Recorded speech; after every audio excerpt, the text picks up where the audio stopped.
அனைவருக்கும் வணக்கம். நான் வெங்கட்ரமணன் பேசுகிறேன்.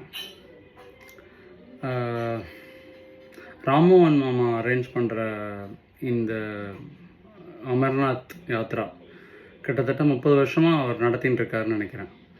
அதை பற்றின ஒரு வீடியோ பதிவாக பண்ணலாம் அப்படிங்கிற மாதிரி நினச்சோம். ஆனால் அது ரொம்ப ஷார்ட்டாக சொன்னாலுமே எப்படி இருந்தாலும் ஒரு மினிமம் 5 நிமிஷமாவது வரும். ஸோ நான் பேச போகிற இந்த 5 நிமிஷம் நீங்கள் காது கொடுத்து கேட்கணும். ஓகே. எழுத்தாளர் இந்திரா பார்த்தசாரதி ஒரு விஷயம் சொல்லுவார். ஒருத்தர் பண்ணுறது நமக்கு ரொம்ப ஈஸியாக இருக்குது. ஒருத்தர் ஒரு வேலையை பண்ணுறாரு, நம்ம பார்க்கும்போது ரொம்ப ஈஸியாக தெரியறதுன்னா உண்மையிலே அந்த வேலை அவ்வளோ ஈஸிங்கிறது அர்த்தம் இல்லை. அந்த வேலையில் அவருக்கு அவ்வளோ அபியாசம், அதாவது பயிற்சி இருக்குதுன்னு அர்த்தம். அந்த மாதிரி தான் இருக்கும் இவர் ராமோகன் மாமா அரேஞ்ச் பண்ணுற விதம். அதாவது இந்தியாவோட உச்சி ஸ்ரீநகர், காஷ்மீர்லாம், அதுக்கும் மேலே அமர்நாத். அங்கே கூட வத்தக்குழம்பு வச்சு சாப்பாடு போட்டிருக்காரு எங்களுக்கு. 2 தடவை இப்போ நாங்கள் போயிருக்கோம். 2011, 2015. 2011 நான், என் ஒய்ஃப் நந்தினி, எங்கள் அம்மா 3 பேர் போனோம். ஆக்சுவலி அது நிறைய பேர் வந்தாங்க, எங்கள் மாமியார்லாம் கூட வந்தாங்க. அது ஒரு ஃபேமிலி ட்ரிப். 2015லையும் அதே மாதிரி. அப்போ எங்களுக்கு குழந்தை பிறந்து 2.5 வருஷம் ஆயிருந்தது. எங்கள் அம்மாட்ட குழந்தைய விட்டுட்டு நானும் என் ஒய்ஃபும் போயிருந்தோம். அப்போ என்னோட சிஸ்டர்-இன்-லாவும் அவங்க ஹஸ்பண்ட் அவங்களும் வந்திருந்தாங்க. ஸோ இந்த ரெண்டு ட்ரிப்புமே எந்த விதத்துலேயும் எந்த ஒரு வேலையுமே மறக்க முடியாத செஷன் தான். ஒரு நாளும் கூட சொல்ல முடியாது, ஒவ்வொரு மணி நேரமும். ஏன்னா உண்மையிலேயே அங்கே என்ன நடக்கும், எது ரூலு, எதுவுமே நம்ம கையில் கிடையாது. அங்கே சிஆர்பிஎஃப் ஜவான் சொல்கிறதோ இல்லை அந்த அதிகாரிகள் சொல்கிறதோ தான் அங்கே ரூல். அது எல்லாத்துக்கும் ஈடு கொடுத்து தான் அவரோட எல்லா பிளானிங்கும் அமைஞ்சிருக்கும். ஒரே ஒரு உதாரணம் சொல்கிறேன். 2015 நாங்கள் போன போது இட்டார்சின்னு ஒரு இடத்துல அந்த சிக்னல் ஸ்டேஷனே எரிஞ்சு போய் 1 மாதத்துக்கு நிறைய ரெயில்ஸை கேன்சல் பண்ணி நிறைய ட்ரெயின்ஸை டீவியேட் பண்ணி விட்டுட்டு இருந்தாங்க. அந்த சமயத்தில் ராமோகன் மாமா கண்டிப்பாக நாங்கள் ரிட்டர்ன் வர்ற போபால்லேருந்துன்னு நினைக்கிறேன், அந்த ட்ரெயின் கண்டிப்பாக கேன்சல் பண்ணுவாங்க, திருக்குறள் எக்ஸ்பிரஸ் நினைக்கிறேன். ஸோ அதுக்கு நம்ம என்ன பண்ணலான்னு 3 நாளாக யோசிச்சுட்டு இருந்திருக்காரு. கரெக்டாக நாங்கள் அந்த சமயத்தில் ஏதோ ஒரு கோயிலுக்கு போயிருந்தோம். அன்றைக்கி நோட்டிஃபிகேஷன் வந்திருக்கு, அடுத்த நாளைக்கு அந்த ட்ரெயின் கேன்சல்டுன்னு. நாங்கள் வர எங்களை பிடிச்சிட்டார். நான் சொல்கிறது யாருன்னா, அந்த பயணத்தில் போன ஒரு 25 35 வயசுக்குள்ளே இருக்கிறவங்க. ஸோ எங்களை வச்சு தான் அவர் ஏதாவது பண்ண முடியும் அந்த சமயத்தில். ஸோ எங்களை வச்சு, எங்களோட கான்டாக்ட்ஸை வச்சு 78 பேருக்கு தத்கால் போடணுங்க. 78 நான் சொல்கிறது தத்கால் டிக்கெட்ஸ் கன்ஃபார்ம்டு. அது தவிர இன்னும் மொத்தமாக அந்த ட்ரிப்பில் வந்தவங்க 90+ யாத்ரிகாஸ். ஸோ இவங்க எல்லாருக்குமே தத்கால் போட்டு யாருக்குமே தே வேர் நாட் லெஃப்ட் அவுட். அந்த அளவுக்கு அவரோட பிளானிங் அவ்வளோ மெட்டிகுலஸாக இருந்தது. இது நான் சொல்கிறது லாஸ்ட் மினிட் பிளானிங். ஆக்சுவலி பார்த்தா அவர் ஒரு அமர்நாத் ட்ரிப் அப்படிங்கிறது ஜூலை மாதம் ஆரம்பிக்கிற ட்ரிப்புக்கு அந்த பூர்வாங்க வேலைகள் மார்ச் மாதமே ஆரம்பிச்சிடும் அவருக்கு. எனக்கு தெரிஞ்சு எங்ககிட்ட அந்த இன்னருக்கு ஹெலிகாப்டர் டிக்கெட் புக் பண்ணுவான்னு சொல்கிறதோ இல்லை அவர் ட்ரெயின் டிக்கெட் புக் பண்ணுறதோ இது எல்லாமே மார்ச் மாதத்தே அவர் ஆரம்பிச்சிடுவார்.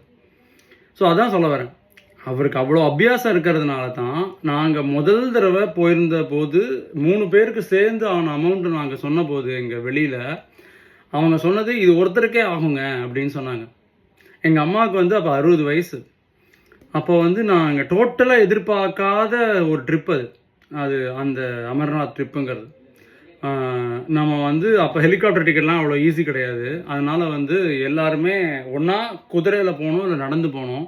நடந்து போகிறதுங்கிறது கிட்ட 16 கிலோமீட்டர்ஸ் அப்பில் ப்ளஸ் 16 கிலோமீட்டர்ஸ் டவுன்ஹில். அன்றைக்குள்ளே வரணுங்கிறது அவரோட டார்கெட்டாக இருக்கும். ஏன்னா காலையில் ராத்திரி அந்த குளிரில் அங்கே தங்குறதுலாம் கஷ்டங்கிறதுனால. ஸோ அதுலேருந்து அதுக்கப்புறம் தான் 2015க்கு அப்புறம் தான் அவர் ஹெலிகாப்டர் டிக்கெட்லாம் போட ஆரம்பித்தார். இந்த 2011 அவர் சந்தித்த சவால்கள்லாம் என்னன்னு நான் ஓரளவுக்கு கண்கூட பார்க்க முடிஞ்சது. கண்டிப்பாக சொல்கிறேன், இதில் வந்து நம்மளால் எவ்வளவு எந்த ஒரு வேறு குரூப் கூட போனாலுமே எய்தர் நம்ம நிறைய ஸ்பெண்ட் பண்ண வேண்டி வரும், இல்லைன்னா ரொம்ப அவஸ்தைப்பட வேண்டி வரும். அண்ட் இவரோட அந்த ஒரு இவ்வளவு வருஷமாக போகிறது இருக்கிறதுனாலேயே அங்கங்கே இவருக்கு இருக்கிற கான்டாக்ட்ஸ் அந்த சமயத்தில் இப்போது வைஷ்ணவ தேவியில் இந்த சமயத்தில் வந்து டார்மெண்ட்ரி ஓப்பன் பண்ணுவாங்க, இந்த சமயத்தில் பேட்டரி கார் ஓப்பன் பண்ணுவாங்கன்னு சொல்லி அதெல்லாம் பிளான் பண்ணுறதாகட்டும், சாப்பாடு விஷயம், அதே மாதிரி விஷயத்தை வந்து டெலிகேட் பண்ணுறதாகட்டும், ஈவெண்ட் மேனேஜ்மெண்ட் அப்படின்னு நம்ம சொல்கிற ஒரு தாரக மந்திரம் இன்றைக்கி கம்பெனிஸை வச்சு நம்ம இப்போ பண்ணுறதை பார்த்துட்டு இருக்கோம். தனி ஒரு மனுஷனாக அவரோட மொபைலை மட்டும் வச்சுட்டு அவர் பண்ணிட்டு இருக்கார். உண்மையிலே நான் சொல்லுவேன், லேப்டாப்பையும் வேணால் சேர்த்துக்கலாம். அதாவது உண்மையிலேயே வந்து எங்களால் முடியலன்னு சொல்கிற பசங்க, யங்ஸ்டர்ஸ், குழந்தைங்க எல்லாருமே இவர் பண்ணுற அந்த பிளானிங்கை பக்கத்துல இருந்து பார்க்கணும்.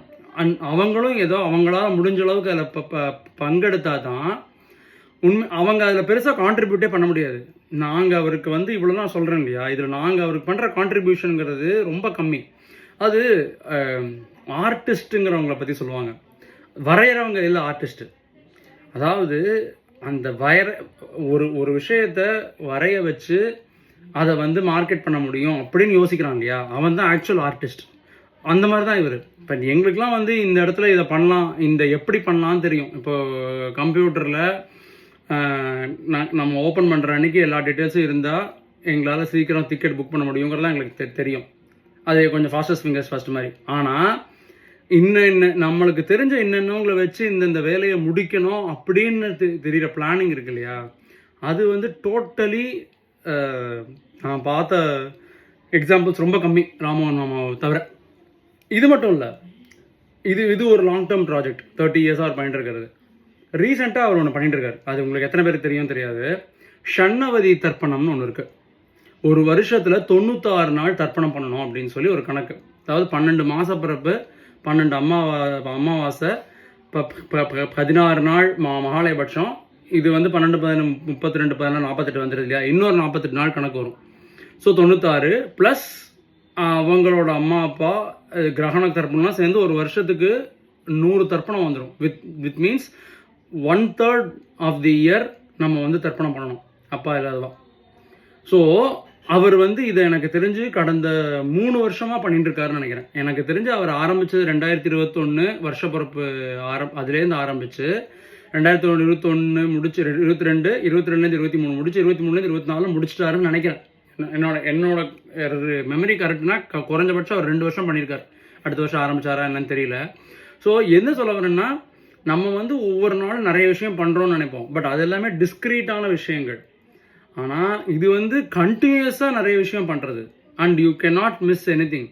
நீங்கள் வந்து 100 பேர் இருக்கிற இடத்துல நான் வந்து 99 பேரை கரை சேர்த்துட்டேன், ஒரு ஆளை கரை சேர்க்கலை அப்படின்னா கௌதம் மேனன் வந்து காக்காவில் சொல்கிற மாதிரி நாங்கள் 32 என்கவுண்டர் பண்ணோம், அதில் 1 ஃபெயிலியர், 31 என்கவுண்டர் பாஸ் இதாச்சு, சக்ஸஸ் ஆச்சு. ஆனால் பப்ளிக் மொத்தமாக அந்த ஒரு ஃபெயிலியரான என்கவுண்டர் தான் பேசுவாங்கிற மாதிரி அந்த ஒரு விஷயத்தை பற்றி எல்லோரும் பேசுவாங்க. ஸோ நாங்கள் கண்கூட பார்த்தோம். நான் அந்த 78 தற்கால் சொன்னேன் இல்லையா, அந்த சமயத்தில் வந்து அதில் முக்கியமான விஷயம் என்னன்னா, போபாலில் இவர் வந்து ரிக்வெஸ்ட் பண்ணி ஸ்டேஷன் மாஸ்டரை, நாங்கள் 90 பேர் இங்கே ஏறணும், மாறி மாறி ஏறணும், கொஞ்சம் நீங்கள் 6 நிமிஷம் நிற்க வேண்டிய ட்ரெயினை 10 நிமிஷம் நிற்க வைங்கன்னு சொல்லி காலில் விடாத ஒரே கெஞ்சி நிற்க வச்சுக்கிற இடத்துல எனக்கு லோயர் பர்த் கிடைக்கலன்னு சொல்லி இவர்கிட்ட குறப்பட்டுனவங்கலாம் உண்டு. எனக்கு உண்மையிலேயே சிரிப்பு தான் வந்து அவங்கள பார்த்து நினச்சேன். உண்மையிலேயே அவங்கெல்லாம் இதெல்லாம் தெரிஞ்சிருந்தா நம்ம தலை தப்பிச்சே தம்பராமுண்டிங்கிற மாதிரி இருந்த நிலைமை அங்கே. ஆனாலும் நமக்கு யாருக்குமே இந்த மாதிரி விஷயங்களுக்கு காது கொடுக்கறதுக்கு வந்து நமக்கு மனசு இருக்கிறது இல்லை, நேரம் இல்லைங்கிறது ரொம்ப ரொம்ப பொய்யான வார்த்தை. நம்ம வந்து உண்மையிலேயே இவ்வளோ மேமத் ப்ராஜெக்ட்ஸை கண் கூட பார்க்கணும். அதுவும் இப்போ இருக்கிற நம்ம உடம்பு அசைக்கினாலே பெரிய விஷயம்னு நினைச்சிட்டு இருக்கிற காலகட்டத்தில் இந்த ஃபுல் விஸ்தீரணமும் தெரிஞ்சாதான் நம்ம பண்ணுறதெல்லாம் எவ்வளோ தூரம் சின்ன விஷயங்களுக்கே நம்ம வந்து ரொம்ப பெருசாக நம்ம வெட்டி முடிச்ச மாதிரி பேசிகிட்டு இருக்கோம். 30 வருஷமாக ஒருத்தர் வந்து இதெல்லாம் பண்ணிட்டு என்னவோ ஒன்றுமே இல்லாத மாதிரி சும்மா சிரிச்சுட்டே போயிட்டு இருக்காரு. அவரோட அந்த நமட்டு சிரிப்பை நமக்கு புரிஞ்சுக்கிறதுக்கே நமக்கு வந்து உண்மையிலே இது வேணும், புத்தாலத்தனம் வேணும். ஸோ அவருக்கு இதுக்கு மேலேயும் ரொம்ப நாள் இதை வந்து அரேஞ்ச் பண்ணுறதுக்கு ஆண்டவன் வந்து அருள் புரியணும். எங்கள் எல்லாருக்கும் அவர் வந்து ஃப்ரெண்ட் ஃபிலாசபர் கைடாக இருக்கணும். கங்க்ராச்சுலேஷன்ஸ் டு மாமா. All the best to all of you. Happy journey. Thank you.